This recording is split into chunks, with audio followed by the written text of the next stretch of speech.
Down at the bottom of the Atlantic Ocean, almost 4 kilometers deep, there's the ghost of a legend.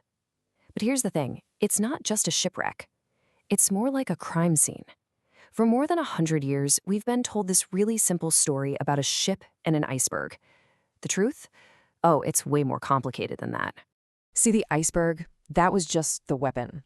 The real killer was this lethal cocktail of arrogance, greed, and a whole cascade of human mistakes. So in this explainer, we're going to pull back the curtain and uncover the secrets that sent the world's greatest ship to the bottom of the ocean. Okay, so our investigation has to start with the legend itself.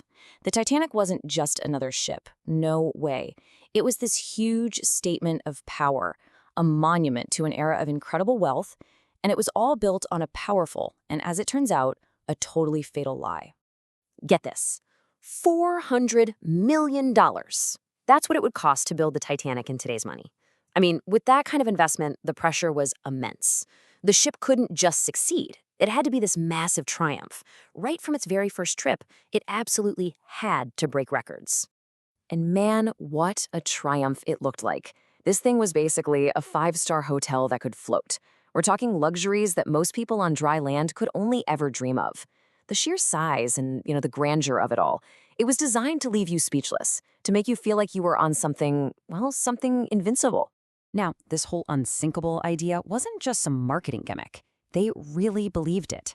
It was built right into the steel. It had a double bottom hull, kind of like a second skin for protection, and the main event, 16 massive watertight compartments. The math seems simple. You could flood four of these, and the ship would stay afloat. It was a marvel of engineering. It was, for all intents and purposes, unsinkable. And this quote, which came from an employee of the White Star Line, just says it all, doesn't it? That isn't just confidence. That's pure hubris.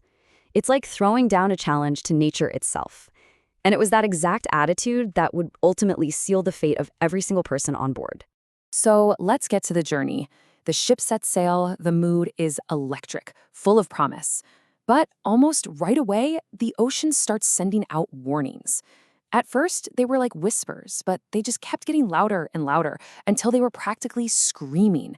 And every single one was ignored. This timeline is just staggering when you look at it. On April 14th, the day of the sinking, they got 7 separate ice warnings. One of the most critical ones, a message about a giant ice field directly in their path, was handed to J. Bruce Ismay, the chairman of the company. What did he do? He put it in his pocket. He didn't want anything slowing down his record-breaking trip.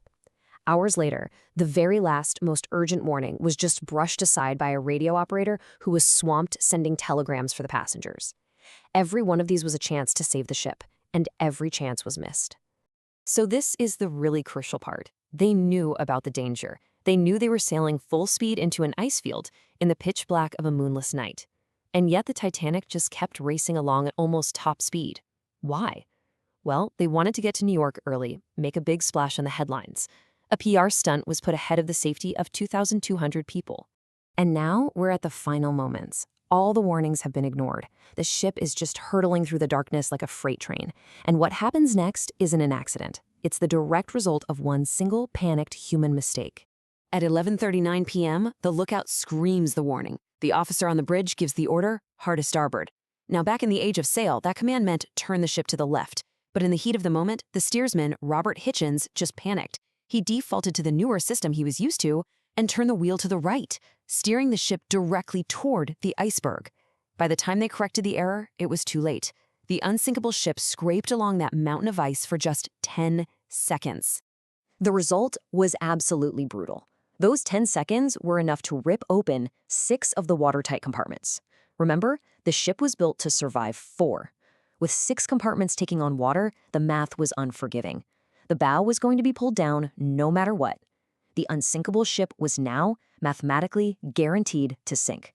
So as the ship starts its slow 2.5-hour plunge into the freezing ocean, the chain of failures just keeps going. First with the lifeboats, and then, and this is maybe the most chilling part, with another ship nearby that saw the whole thing happening and did nothing. These numbers are just unforgiving. Because the ship was unsinkable, the company decided that having enough lifeboats for everyone made the decks look too cluttered. So they only equipped the ship with enough boats for a little more than half the people on board. Think about that. The second the sinking started, 1,000 people were already doomed.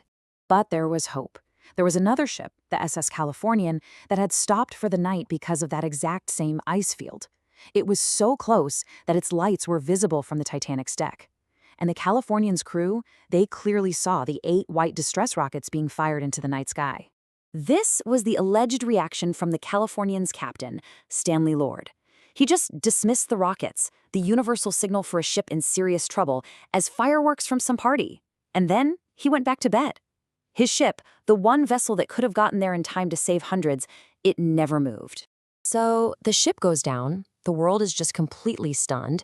In the aftermath, investigations get launched on both sides of the Atlantic, and the verdict they reached was clear. This was not an act of God. This was a tragedy of human failure, plain and simple. The investigations laid out a really clear chain of who was responsible. You had the company, who was obsessed with speed. You had the captain, who ignored warning after warning. The steersman, who made that one fatal error. And the captain of the Californian, for his unbelievable decision to do nothing. It took all of these failures, all lined up in a row, to cause this disaster. The legacy of the Titanic is literally written into maritime law today. The whole tragedy led directly to creating the International Ice Patrol and a treaty called SOLAS, Safety of Life at Sea. That treaty made things like 24-hour radio watches and, most importantly, enough lifeboats for every single person on board, the law. For the 1,500 people who were left behind when that last lifeboat pulled away, this was their reality. The water temperature was below freezing. Survival was measured in just minutes. It was the cold, not drowning, that took most of the lives that night. And then the ship was just gone. It vanished into the deep, and for decades its location was a total mystery. It wasn't until 1985 that it was finally found, transformed into a tomb, silently rusting away, a permanent reminder of the catastrophe.